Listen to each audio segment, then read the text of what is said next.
خیلی از افراد وقتی که وضو میگیرن یه حس سواکی قشنگی رو تجربه میکنن و اکثریت هم این رو تجربه میکنن و تو این ویدیو میخوام در مورد اثرات متافیزیکی و انرژیایی وضو روی خودمون و روی حاله بدن، اثرات دائم الوضو بودن و اثرات اون در جذبهای زندگیمون صحبت بکنم خدمتتون.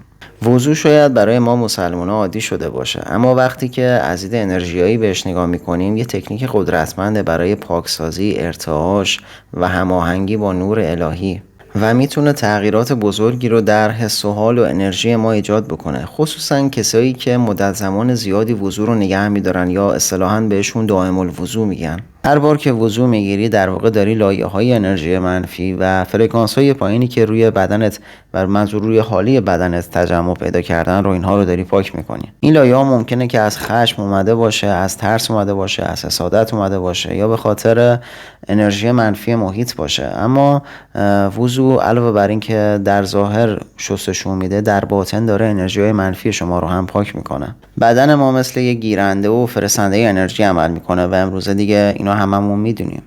و وقتی که آب با بدن تماس پیدا میکنه، این کانال های انرژی بدن پاکسازی میشن و ورود و خروج انرژی خصوصا از طریق چاکراها بسیار بسیار راحت‌تر میتونه صورت بگیره و اصطلاحاً کانال های انرژی بازتر میشن. اما چرا دست ها رو میشوریم؟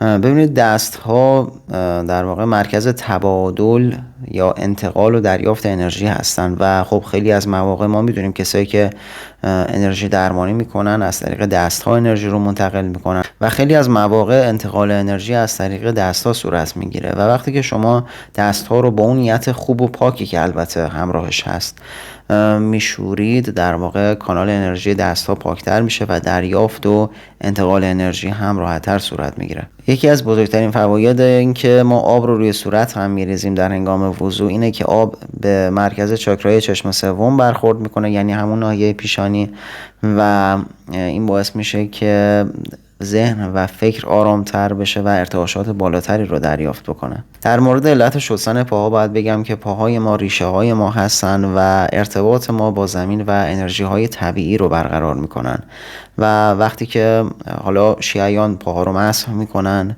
اهل سنت پاها رو کاملا میشورن، حالا طبق قواعد خودشون.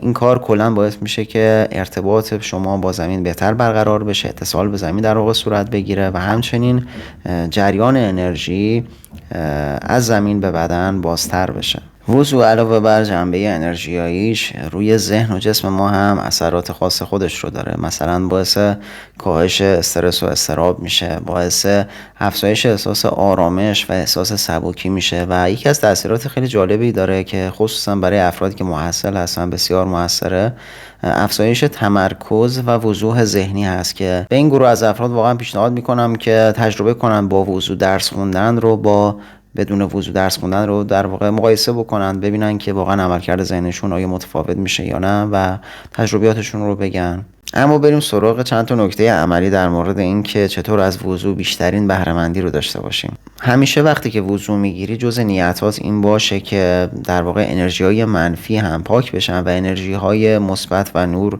وارد بدن بشن. برای این کار هر عضوی که میشوری اینطور تصورش بکن که داره انرژی‌های منفیش از بین میره و میدان انرژی بدنت داره پاکتر و تمیزتر و هماهنگتر میشه.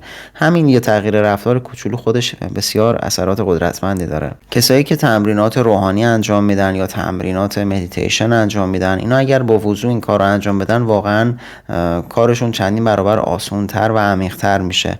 خصوصا کسایی که خیلی دوست دارن وارد حالت خلسه بشن میتونن تاثیرات وضو رو تو این زمینه واقعا تجربه بکنن. یکی از بهترین روش هایی که کمک میکنه برای افرادی که خب مدتی درگیری ماورایی داشتن یا یک موجودی بهشون متصل بوده یا اینکه خلاصه مزاحمت های ماورایی داشتن، دائم الوضو بودن هستش. فوق العاده است برای ترمیم حاله بدن و در واقع قوی تر شدن و منسجم تر شدن و یک دست تر شدنش. متوجهید؟ و اگر واقعا بخوام توی یک کلمه خلاصه بکنم، فوق العاده است وضو برای حاله بدن، و خب خیلی اثرات دیگه داره، ولی شاید بارزترین چیزی که فعلا ما میدونیم اثراتش روی حاله بدن باشه. واقعا وضو برای حاله بدن مثل یک درمان و یک تقویت کننده فوق‌العاده محسوب میشه و خب وقتی که حاله بدنم پاکتر بشه و قوی‌تر بشه، اثرات خودش رو ناخودآگاه روی چاکراها و بهبود عملکرد اونها هم قطعا میذاره. ببینید دوستان، فردی که دائم الوضوء هستش بعد از یه مدت اون حالت ثابت و قدرتمند پیدا میکنه و انرژی خارهای ماورایی خیلی سخت‌تر میتونن در واقع اتصالی با حاله اون شخص برقرار بکنن و در واقع از انرژیش بمکن. اینها در مجموع باعث میشه که فرد بتونه حال و حس بهتری هم داشته باشه. حالا کسایی که حال بینیشون هم فعال هست که من در موردش یه سری ویدیو گذاشتم تو کانال در مورد آموزشاش، در واقع میتونن ببینن که حاله فردی که دائم الوضوء هست، البته بعد از یه مدت که اون فرد رو ببینن متوجه میشن که حاله خیلی یک دسته و قشنگتر شده، اصطلاحاً پرشش خیلی کمتر شده اون حاله، متوجهید؟ و افراد عادی خب پرش حالشون بیشتره، ولی فردی که دائم الوضوء هست بعد از یه مدت پرش حاله خیلی کمتر میشه و خیلی حاله یک دسته و قدرتمندتر میشه. حالا میخوام در مورد تاثیرات دائم الوضوء بودن در بهبود جذب‌های ما در زندگی و مسائلی که توی زندگی برای ما پیش میاد صحبت بکنم. قبلش یه چند تا حدیث اول براتون بگم در مورد فرمایشاتی که بزرگان دینی ما داشتن در مورد وضو.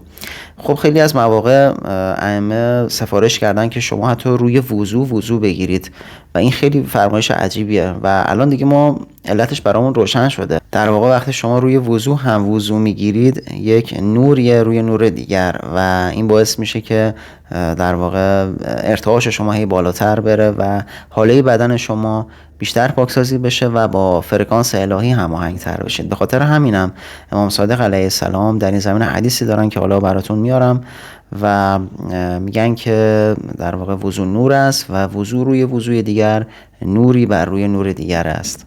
یا در جای دیگه ایشون فرمودن که وضو روی وضو یعنی کسی که وضو داره ولی میره بازم وضو میگیره، این خودش 10 تا حسنه داره و اینجا نشون میده که خود وضو داره یک سری در واقع اثرات و تغییراتی رو ایجاد میکنه و به خاطر این سفارش شده. اما از اون عجیبتر شاید حدیث پیامبر بزرگوارمون باشه که میفرمایند دائم الوضوء باشید تا روزی شما زیاد بشه. دوستان الان و امروز روز من میتونم بشینم برای شما از این تعریف کنم که در واقع میدانهای انرژی چیه و اینجور مسائل متافیزیکی رو تشریح بکنم، اما واقعا زمان پیامبر ایشون نمیتونست به این شکل مسائل رو تشریح بکنه. احتمالاً اون زمان خب خیلی ها اینطور فکر میکردن که خب چه ارتباطی بین روزی من داره با اینکه من آبی بریزم مثلا روی صورت و دستم. بحث میدان انرژی شماست، بحث فرکانس های انرژی شماست. در واقع شما با وضو و دائم الوضوء بودن میدان انرژی خودتون رو بالاتر میبرید و در فرکانس بالاتری قرار میگیرید در کل این کیهان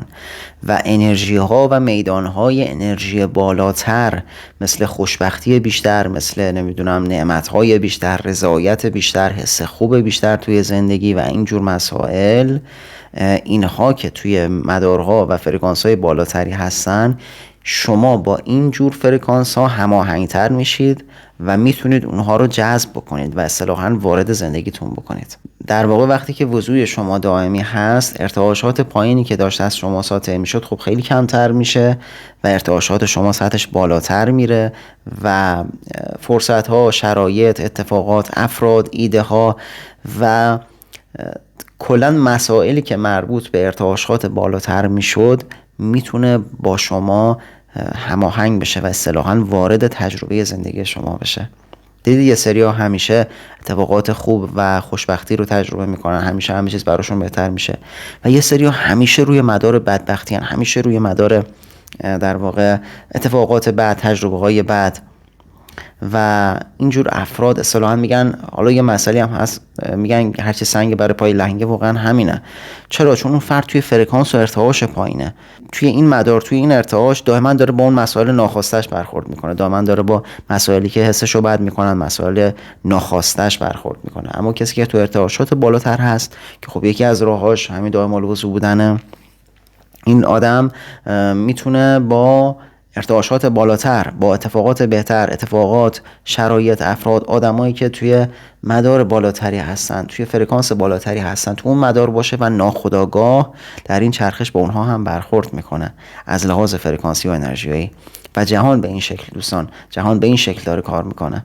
وقتی که حالی بدن روشن‌تر میشه، منسجم‌تر میشه، پاکتر میشه، میدان انرژی بدن مثل یک آهنربای مثبت عمل میکنه و جذب‌های مثبت بیشتری رو توی زندگی برای شما به ارمغان میاره کلا.